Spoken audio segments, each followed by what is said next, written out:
Hermanos, quiero invitarles a abrir su Biblia y contar una ilustración, porque quedamos mal aquí, ¿o no? Y cuando el pastor nos avisaba a nosotros qué es lo que nosotros teníamos que predicar o enseñar, y me dijo que tenía que predicar acerca de la preeminencia del Señor. Voy a poner eso mejor, ¿cierto? Ya.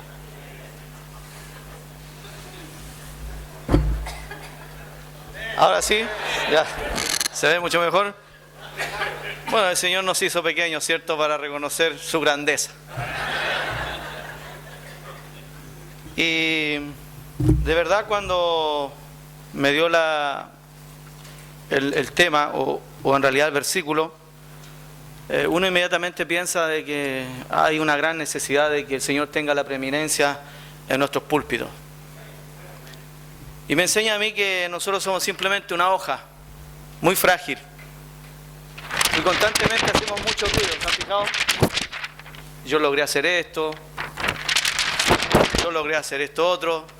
Encuentro evangelistas en diferentes partes del mundo y dicen, bueno, yo he ganado miles de personas para el Señor. Yo tengo un ministerio deportivo, algunos de ustedes saben eso, y cada vez que han salido campeón los equipos donde nosotros hacemos capellanía, siempre los deportistas me recuerdan que la persona más importante en su vida es el Señor. Amén. Pero la costumbre nuestra es hacer un poco de ruido, ¿verdad? Nos encanta, somos muy frágiles, pero somos capaces de hacer mucho ruido. Hace poco visitaba a un pastor allá en Santiago y se acercó un misionero a la mesa donde nosotros estábamos comiendo y le dice, pastor, quiero invitarles hoy día porque nosotros a la tarde vamos a tener un psicólogo dentro de nuestra iglesia y va a estar dando una charla. Hermano, cuando dijo eso yo me pregunté si de verdad nosotros estamos teniendo un problema con que el Señor tenga la preeminencia en nuestros púlpitos.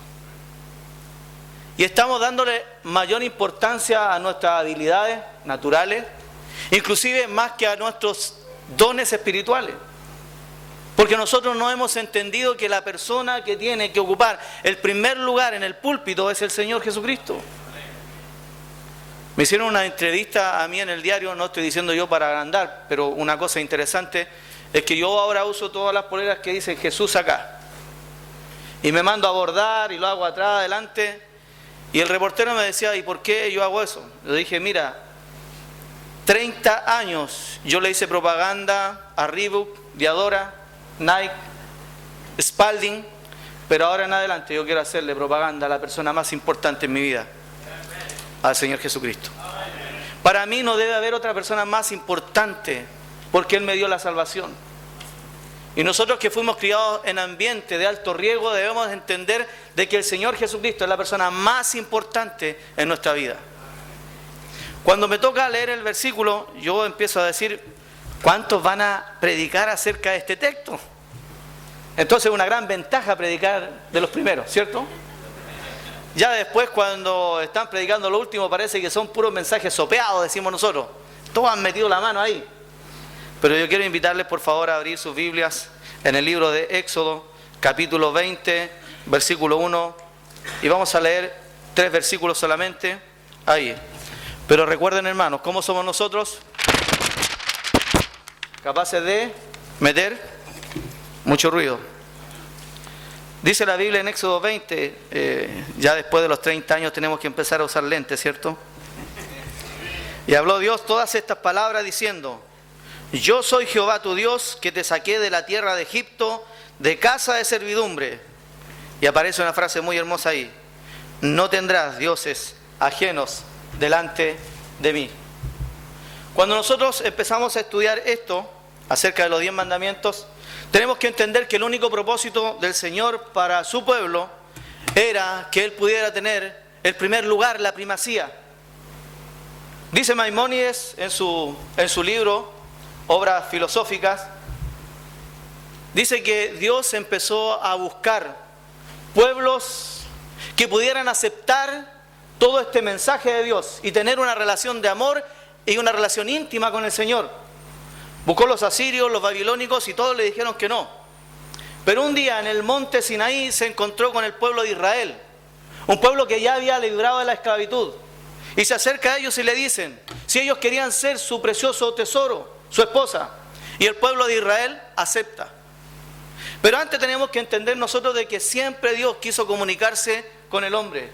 Y la primera cosa que le entregó al hombre fueron preceptos para que pudiera conducirse.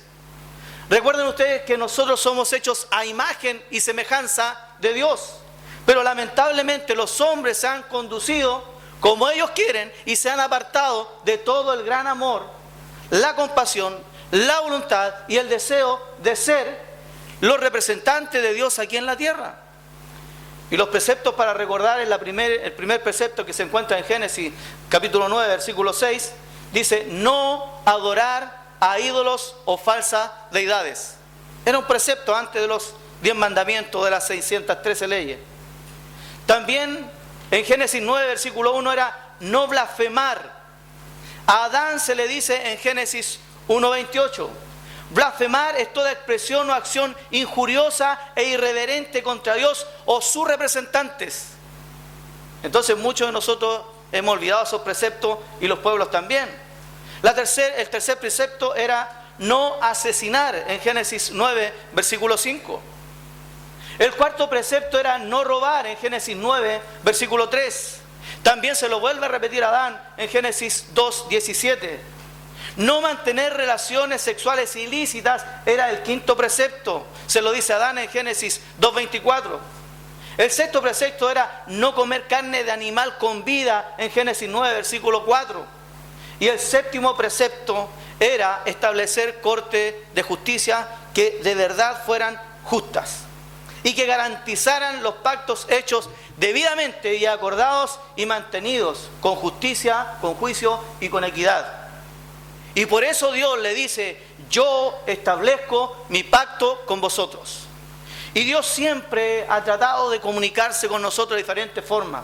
Pero en el monte Sinaí se empezó a comunicar con toda esta nación, esta hermosa nación, este pueblo de Israel. Y dice que en ese monte Dios habló al pueblo por medio de Moisés. Dios se presenta hasta este momento de dos formas delante de su pueblo. Primero, en el Mar Rojo como un héroe, como un Dios de guerra. En Éxodo 15, versículo 3, por favor. Busquen conmigo Éxodo 15. No vamos a leer todos los textos, pero si alguien quiere copiarlo, hermano, puede tomar su pendrive, meterlo acá. Yo no tengo ningún problema. Y tengo otras cosas que a lo mejor sería bonito que usted lo estuviera. Así que estoy dispuesto a facilitar algún material si usted lo desea. Génesis 15, versículo 3, dice: Jehová es varón de guerra, Jehová es su nombre. En segundo lugar, el Señor se presenta en el monte Sinaí y Dios se revela como un anciano lleno de piedad. En Éxodo 24, versículo 10. Es el mismo anciano en Daniel 7, versículos 9 y 10. Y es el mismo anciano de Días en el libro de Apocalipsis. Hermanos, siempre Dios ha querido tener la primacía en nuestras vidas. Ser el primero. Estos 7 preceptos gobernaban, hermanos, las leyes de los seres humanos. Nosotros siempre decimos, no, que el hombre se rigió por conducta y por norma y por ética, pero siempre estuvieron estos 7 principios o estos 7 preceptos. Después nosotros encontramos en el monte Sinaí las 613 leyes. 365 normas eran de carácter negativo, que no podías hacer eso o no podías hacer aquello, y que representan, hermano, no es como coincidencia, los 365 días del año. Y encontramos las 248 normas positivas, que debes hacer esto o debes hacer aquello para conducirte mucho mejor. Y corresponden a las partes del cuerpo, las 248 partes que tiene el cuerpo. Entonces uno eran los días del año y otra eran las partes del cuerpo. ¿Qué quería decirnos Dios?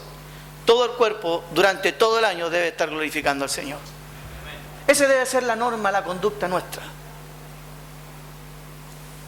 Pero recuerden, nos gusta hacer ruido. Nos encanta que la gente diga que nosotros somos los más capos, decimos en Chile. Los más inteligentes. No sé si será, cuál es la frase que más se utiliza en Argentina, pero en Chile nosotros somos también algo de fanfarrones. Parece que Latinoamérica tiene esa habilidad innata. Dios hizo al hombre con dos tendencias. La primera tendencia de adorar. Y lamentable el hombre, por su pecado, se desvió y el hombre lo ha transformado, hermano, en idolatría. ¿De verdad o no? Si de repente nos levantamos en la mañana, la primera persona que es alabada, ¿cómo estoy bien yo, cierto? Nos miramos al espejo, nos arreglamos y todo. La segunda tendencia es al sexo opuesto. No en vano somos nosotros fruto de todo esto. Pero el hombre, por su pecado, la ha transformado en relaciones ilícitas, fornicación y adulterio. Entonces, ¿qué es lo que deseaba Dios con estos mandamientos? Él tener la primacía en su pueblo, en su iglesia. Y la primera cosa que le dice: no tendrás dioses ajenos delante de mí. Habían 3 pecados que eran nombrados como dignos de muerte en la antigüedad. Y el primero, hermano, era la idolatría. La segunda eran las cohabitaciones ilícitas. Y la tercera era el asesinato. Pero había un cuarto pecado que causaba más muerte en el mundo que estos 3. Y era la chismografía. ¿Lo pueden estudiar? Por eso Dios dice: no andará chismeando entre mi pueblo. Lamentablemente, hermanos, nosotros no hemos puesto en el lugar que corresponde al Señor Jesucristo. Nosotros como nacionales admiramos a los extranjeros, especialmente nosotros le llamamos los gringos, con mucho cariño. Y si un gringo no me ayuda, ni me sostiene, no recibe mi carta, es muy probable que yo no vaya al campo misionero. Hermano, tengo que contarle a los nacionales argentinos de que yo salí de mi iglesia sin apoyo de absolutamente nadie, solamente el Señor. Porque yo tenía la confianza que Él me había llamado al ministerio. Y el mismo Dios que tiene el dólar en los Estados Unidos, es el mismo Dios que maneja los pesos en Chile. Sí, la tierra y su plenitud son de Él. Todo lo que hay en el mundo le pertenece a Él. Y el Señor me decía, y entendía, y entiendo, y tengo que aplicarlo: no tendrás otros dioses. La pregunta es, bueno, ¿y hay más dioses? Si Dios dice, no tendrás otros dioses. En Isaías 37, versículo 19, dice la Biblia: y entregaron los dioses de ellos al fuego, porque no eran dioses, sino obra de manos de hombre, madera y piedra, por eso los destruyeron. Se les dice entonces en la Biblia otros dioses, en el sentido que otros los llaman dioses. Ustedes tienen un Dios, ¿cierto? Que parece que últimamente ha estado fallando. Ah, ¿no es? Otros le llaman Dios. Se les llama otros porque transforman a los que les adoran. ¿Cuántos de ustedes practican el fútbol o practicó el fútbol? Bueno, yo lo practico. Pero hermano, es increíble ver a los cristianos cuando están jugando un partido de fútbol, cómo los transforma. Gritan, pelean, se golpean. Yo he visto jugadores cristianos de tenis pelear de la misma manera. Y he visto, hermanos, dentro de la iglesia, cuando nosotros defendemos un punto en esas reuniones de negocio, es que, hermanos, nosotros nos transforman las cosas. Y por eso la Biblia dice, no tendrás otros dioses, porque esos dioses que tú tienes te van a transformar. Te puede transformar, hermano, el internet, y puede pasar a ser en tu vida un dios. Te puede transformar tu esposa, las mujeres, los hombres. Todo eso de sensualidad, hermano, puede transformar nuestras vidas. Y por eso la Biblia dice, no tendrás otros dioses, porque Dios quiere tener la preeminencia o el primer lugar en nuestras vidas. La única persona que puede transformar la vida de un ser humano es Dios. Y a mí me transformó. Pero no desea Dios que otra persona ni otra cosa me transforme o me cambie la forma de pensar. Se le llama también otros dioses porque son otros quienes le rinden culto. En Isaías capítulo 46, versículo 7 dice, se lo echan sobre los hombros. Nosotros tenemos la fiesta de San Antonio, allá en el puerto. Se le echan sobre los hombros, los llevan y los colocan en su lugar. La Biblia dice, allá se están quietitos, no se mueven. No se mueven de su sitio. Le gritan y tampoco responden, ni libra de la tribulación. Hermanos, nuestro Dios es completamente diferente. Nuestro Dios está en todo lugar. Él se mueve en medio de su candelero. Responde a cada una de nuestras oraciones y también es libra de la tribulación. ¿Le ha librado a usted? Dígame. Yo creo que estamos entre cristianos, no nos debe dar vergüenza. Disculpe, pero es así. El pueblo que menos dice amén somos nosotros. Diciendo que simplemente amén significa así es o así sea. La idolatría, por lo tanto, hermanos, aleja al hombre de sí mismo y de otros. La idolatría es uno de los mayores males de la actualidad y todos los profetas en la antigüedad, hermanos, predicaron contra ella. Nosotros podemos ser idólatras, hermanos, cuando Cristo no tiene la preeminencia en este lugar. Uno de los mayores males es la idolatría. Yo no sé cuánto se ha vendido de Michael Jackson en Argentina, pero en Chile, hermanos, no hubo día que no se tocara música de él, ni programa que no le rindiera culto. Y en la Semana Santa, el día en que murió el Señor Jesucristo, quizás una película o dos, y ya no hay nada más.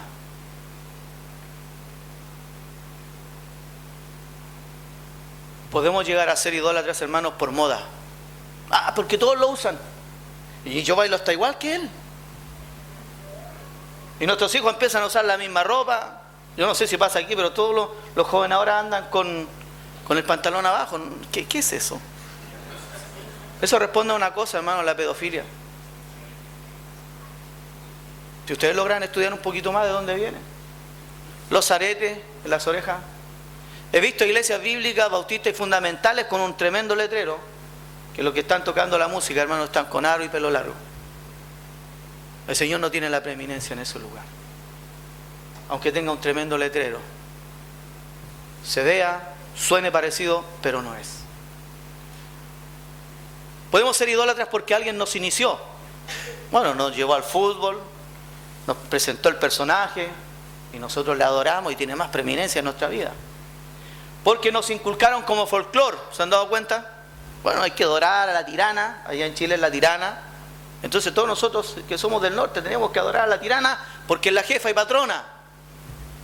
No existe eso. Porque era la religión familiar, entonces teníamos que cargar a San Antonio, a San Expedito y no sé a otro más. Y siguen saliendo. Parece que lo fabrican, como dice la Biblia. Porque en algo simplemente hay que creer. Hermano, pero la idolatría es buscar el bien en lo que nos es ajeno. Eso es. Entonces nosotros tenemos que decir firmemente, hermano, no tiene que haber idolatría. Aunque nosotros abiertamente no hablamos de ella, pero si el Señor no tiene la preeminencia en estos lugares, hermano, es porque nosotros hemos transformado nuestra iglesia en una iglesia idólatra. Hay tres clases de idolatría. Y la primera es objetos que son considerados sobrenaturales y adorados directamente o por medio de imágenes como si fueran Dios. Y ahí encontramos la Virgen de Guadalupe, la del palo colorado y no sé de cuántos más. Y también están los budas. Y un montón de otras personas y otros personajes que, hermanos, no tenían ninguna virtud. La segunda es las cosas que absorben completamente nuestro interés, llenan nuestro pensamiento y llegan a ser una razón en nuestra vida. Y ahí encontramos el bill money, el dinero. ¿Cuántos de nosotros, hermanos, escuchen una cosa? En la iglesia hay gente que los días de culto va a trabajar para ganar un dinero extra. Hay jóvenes que un día levantaban su mano en la reunión de oración y decían, oren por mí para terminar mi tesis porque yo quiero entregar toda mi profesión al Señor. Empezaron a ganar un poco de dinero. Se compraron un carro, un auto. Empezaron a ganar un poquito más de dinero, se compraron una casa en la playa. Hoy, hermanos, no asisten a la iglesia porque no tienen tiempo para el Señor, porque están disfrutando la nieve, el campo, el mar, la playa. Transformaron el dinero en su Dios. El placer lo transformaron en su Dios. El sexo, los vicios y la gratificación temporal la han transformado en un Dios. En su vida el Señor no tiene la preeminencia. La tercera es, como decía Pablo, los espíritus diabólicos, los demonios, Satanás y sus demonios. Pastor, está equivocado, en mi iglesia no hay, pero escucha una cosa, Pablo dijo, doctrinas de demonios, que directa o indirectamente nosotros servimos y obedecemos sus doctrinas. Psicología cristiana en los púlpitos. Psicología cristiana, no va a visitar el gran psicólogo cristiano, hermano, como si él tuviera la respuesta a todas nuestras interrogantes. El problema no está en la mente del hombre, el problema está en su corazón. Si nosotros logramos que el Señor Jesucristo entre y abra a esa persona su corazón y se arrepienta de todos sus pecados, esa persona va a cambiar. No necesita pastillas para disminuir su apetito. Necesita autoconfrontación con la palabra de Dios y reconocer que muchas cosas que hace es pecado. Pero ahí está el psicólogo cristiano. No estoy en contra de la psicología, hermano, no la practico simplemente. Mi hijo un día llegó a mi casa y dijo, papá, la profesora quiere hablar contigo. Bueno, fui a hablar con el profesor, el profesor me dice, ¿sabe? Su hijo tiene mucha energía, es mi hijo mayor, algunos de ustedes lo conocen, Sani, y tiene mucha energía, entonces yo le recomiendo llevar a un psicólogo. Bueno, ¿qué hice? Fui a un psicólogo. Hay que ser obediente. Le hice un análisis y yo dije, ¿y usted considera que mi hijo es anormal? Y dijo, no, tiene un alto coeficiente intelectual. Bueno, cuando tiene un hijo un alto coeficiente intelectual, salió igual al padre, ¿cierto? Y cuando tiene un coeficiente intelectual más o menos bajo, salió muy parecido al tío de tu señora. ¿Ah? Entonces, lo llevo allá y el doctor le dijo, no, está normal y todo. Y yo le digo a mi señora, ¿sabes? Vamos a pasar a la farmacia a comprarle vitamina C para el niño. Yo llego allá y le digo, dile al profesor que estás tomando estas pastillas. Y yo compré una grande, se las partía por la mitad, vitamina C, y se la empecé a dar. Y mi hijo fue y le dijo al profesor, mi papá me está dando unas pastillas. El profesor, hermano, escuche bien, mi señora se enoja cuando cuento esto. No está, por eso lo estoy contando. Mi señora me dijo, ¿pero para qué? Quiero probar algo. Voy a la otra reunión y delante de todos los apoderados del curso dicen, felicito al señor Espinosa por lo que está haciendo con su hijo. Y yo en mi asiento decía, si supiera que es vitamina C me mata. Él cambió la actitud. Y hasta este momento no le he dicho la verdad. Yo quería probar que ese profesor, si sabía que yo hacía lo que él me había dicho, iba a tener una actitud diferente al niño. Y la tuvo. Mi niño no cambió. Nunca se resfrió, pero no cambió. Psicología cristiana. Cuidado, hermano, en el púlpito donde se predique más la psicología cristiana. La teología de la prosperidad. ¿Alguien va a decir amén? Hermano, si tú piensas, si tú crees, actitud mental positiva, tú le puedes reclamar todo al Señor. Hermano, yo leo la Biblia y que hubiera un pobre en la Biblia que era un hombre santo igual. Y si Dios quiere darte, hermano, no tienes que jugar un quino, le llaman aquí, un loto.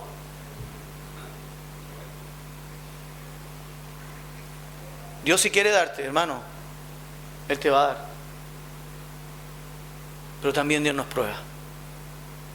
Y hay que tener mucho cuidado. Y otras cosas, hermanos, que llenan nuestros púlpitos y nuestros mensajes. ¿Cuál es el resultado de la idolatría? O de no tener la preeminencia, o que Cristo no tenga la preeminencia en el púlpito. Primeramente, que distraídos y desorientados por estas cosas no hay cupo ni oportunidad para servir a Dios ni adorarle. Ahí está todo. ¿Y cuándo vamos a adorar al Señor? ¿Y cuándo le vamos a servir? ¿Es que estamos ocupados con tanta cosa? La intención por la cual fuimos creados es obstruida y se pierde el sentido original por el cual fuimos hechos. Dios, hermano, es excluido de nuestras vidas y quedamos a la deriva espiritual siendo los únicos culpables de nuestro destino. Finalmente podemos decir de que nosotros somos lo que finalmente hemos decidido. Cuando amores indebidos compiten con Dios, el deseo de Dios de tener una íntima relación con nosotros y de que nosotros pudiéramos disfrutar de todo lo que Él tiene para nuestras vidas es arruinada. Y somos nosotros los que simplemente salimos perjudicados. Pero Dios en el Sinaí se manifestó a este pueblo. Y por eso después el Señor Jesucristo dice: amarás al Señor tu Dios con todo tu corazón, con toda tu alma, con toda tu mente. Este es el primer y grande mandamiento. Y en Deuteronomio 11:16 nos vuelve a recordar: guardaos pues, no sea que vuestro corazón se engañe y os apartéis y sirváis a otros dioses y os inclinéis a ellos. Dios, hermano, no tiene sustituto ni tampoco desea tener intermediarios en nuestra relación con nosotros. En Números 15, versículo 39, para terminar, dice: y os servirá de franja para que cuando lo veáis os acordéis de todos los mandamientos de Jehová, para ponerlos por obra. Y no miréis en pos de vuestro corazón y de vuestros ojos, en pos de los cuales os prostituyáis. Y la palabra prostituirse, hermano, es dejar de ser fiel a Dios.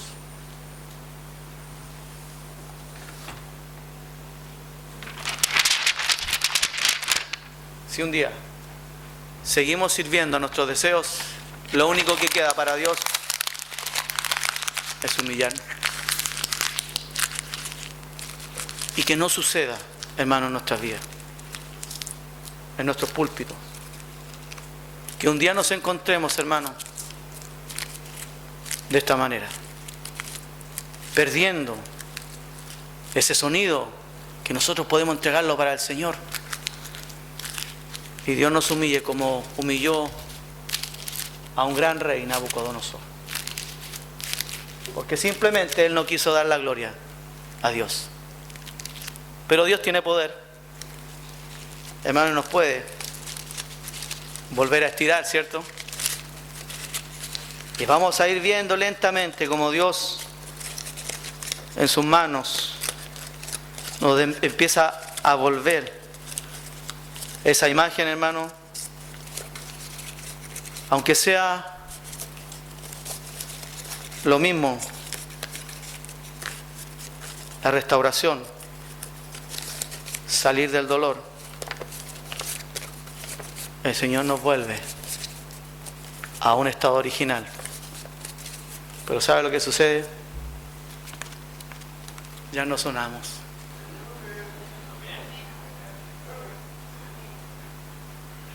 Amén. Vamos ahora.